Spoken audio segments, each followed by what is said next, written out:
Hello, my friends, and welcome to the latest spin. I'm Mike Spinner, Student Athlete World USA, coming at you on a very happy Eclipse Monday as the great solar eclipse of 2024 is come and gone, and I can't see with these things on. Oh my goodness. I guess that means they worked, right? I can still see you, and I can't see with the glasses on, so I guess they worked. I did the eclipse thing only because over the last few days, it's like my area of the world, Connecticut, is like the place to be. We had an earthquake on Friday, eclipse today. Who knows what tomorrow's going to be? Hopefully not a tornado or something like that. But hope everyone who had a chance to see the eclipse enjoyed it and we're safe, of course. I was a little underwhelmed by the experience, to be honest with you. Where I live in Connecticut, the sun was covered by about 90 to 95%.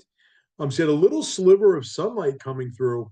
And when I went out at the peak of things at 3:30 local time, um, you know, it was really bright out. Like it wasn't like it should normally be at 3:30, but it felt like it was early evening, but at 3:30, which is almost early evening. So it wasn't like this incredible event. You if you watch the news today, people were getting engaged during the eclipse. I guess the excitement is when you're in the so-called cone of totality. It sounds like a terrible country song, if you ask me, where you get those 2 minutes where the sun's completely covered by the moon. And that's where the excitement is because you take your glasses off, it's really dark out. Where I was, it just felt like the sun was behind the clouds or something. So it wasn't like this incredible event for me. It's cool to see, but it wasn't to the point that news broadcasts should have been. I mean, television broadcasts should have been interrupted by the news. So, but it came and went. I guess it was cool, and now it's over. Now we have other things to talk about. Speaking of which, special welcome to Palin Everhart out of North Carolina. She'll be joining our European Women's Lacrosse Championship Tour. And I've said repeatedly last few weeks, we're really at the end of our roster spots for some of our tours. Some of our tours are closed, but we're filling those last precious few spots right now. Now, question of the week, actually, speaking of roster spots, got some questions over the last couple weeks about summer of 2025. And when do we start to plan for them? When do we start to do interviews and fill roster spots? And the answer is very simple. We're always planning ahead. So while we certainly don't have all the dates and details for the summer of 2025 locked in, our touring schedule will be very similar in terms of our big tours. We're adding another tour that is on our website. So we're adding a fifth basketball experience, this one in early June that looks really exciting, which I'll get into another episode of the latest spin. But if you are watching this and your mindset is summer of 2025, it is never too early to apply. So by all means, go to studentathleteworld.com, complete your application. Just during the interview process, we could talk about the summer of 2025. That's not a problem. Of course, we're still filling some of our rosters for 2024, but we don't want you to feel like you can't connect with us because we're more than a year away. Our summer of 2025 is going to be awesome, just like summer of 2024. So if your mindset is that's what you want to do, definitely get in touch, fill out your application, and let's interview. Now, today's What in the World? Today's What in the World is brought to you by Tyson Chicken. Welcome to the latest spin, Tyson Chicken. And if you're wondering why Tyson Chicken, they've had quite the impact on the sports landscape. Originally, up until a little bit after this time last night, What in the World is going to be devoted to women's basketball because I thought the NCAA women's basketball tournament was tremendous. So much fun to watch. So sad it's over. But then we find out around 9 p.m. East Coast time last night that John Calipari will be leaving the University of Kentucky to take his talents to University of Arkansas, another SEC team. And now that we're reading about the genesis of it, it's like, he just so happened to be golfing with his billionaire buddy who's like the CEO of Tyson Chicken, who lives in Arkansas, right near the University of Arkansas's campus, is a big fan of Arkansas sports. Arkansas needed a basketball coach. Next, Coach Cal's packing up and moving. And I'm calling nonsense. I don't like it. In fact, I hate it.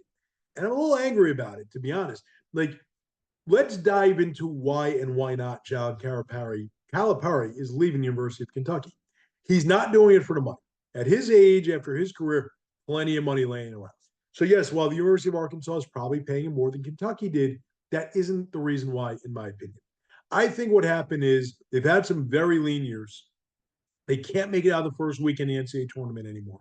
Remember a couple years ago, they lost to St. Peter's in the first round, which was cool being from that area, that general area, but bad if you're a Kentucky fan. This year, the athletic director at Kentucky had to make a statement that he's coming back. And like that's the kiss of death. Like when you are an accomplished college coach and you have to have your AD make a statement that you're welcome back to coach there, you might as well pack your bags. All right. But my opinion is John Calipari, obviously a legendary coaching figure, has had tremendous success, tremendous ego. And here he is hearing that the Kentucky faithful wanted him out. They wanted him gone. They're disappointed he's coming back. And his fragile sensibilities could not handle that. So he is out. And as a giant take back Kentucky, he's staying within the SEC. And being that he recruits primarily freshmen who are interested in the one and done experience, Arkansas has had a couple, 3, 4 great years in a row. He'll probably get him that next step, make him a real player in the NCAA tournament, a Final Four caliber team. And so now he'll teach the Kentucky fans a lesson for kind of turning on him. And I hate it. I hate it. It is not what college athletics are meant to be.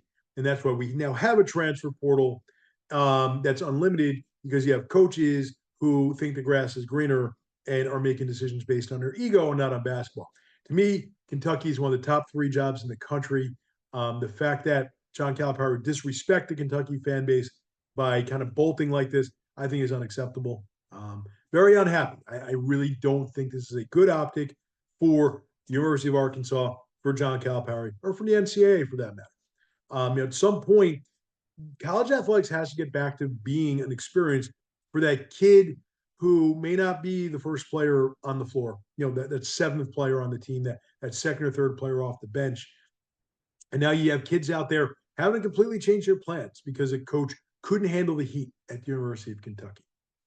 Very disappointing. What in the world, John Calipari, if you're watching, and I know you are, not a good move. Just not a good optic. I don't like it at all. But now you know why you have transfer portal, because if coaches can do it, athletes in theory should be able to do it as well. I don't agree with that, but it certainly is an understandable sentiment. That's all we got for the latest spin this week. Hope everyone has a great week. As always, we have a few roster spots to go. How to get plugged in, how to get involved. Go to studentathleteworld.com, complete an application, interview with me, and pack your bags. See everyone next week. Have a great week.